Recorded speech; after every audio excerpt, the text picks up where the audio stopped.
पूरा ये सिस्टम है ना, इस सिस्टम का मकसद ही कंज्यूमरिज्म है कि आपको हर चीज़ फूकनी है।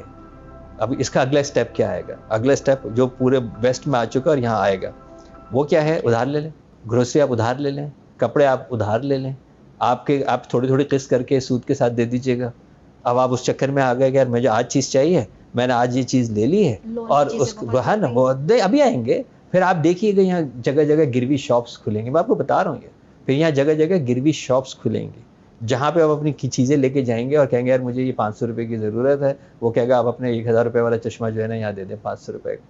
और आप जब पैसे वापस लेके आएँगे तो ₹600 लाइएगा और अपने पास जो है वो ₹600 लेंगे। और 90% लोग कभी वापस जा ही नहीं पाते क्योंकि वो इस और उधार पकड़ चुके हो। तो मेरी बहन है ना वो वहाँ जा रही है, वो तो ₹5000 देगी तो मुझे भी 5000 देने चाहिए, तुम्हें क्यों देने चाहिए? उसके शौहर की इनकम कुछ और होगी, आपके शौहर की इनकम कुछ और होगी। आप अपने हिसाब से कोई चीज़ दीजिए और ना दीजिए।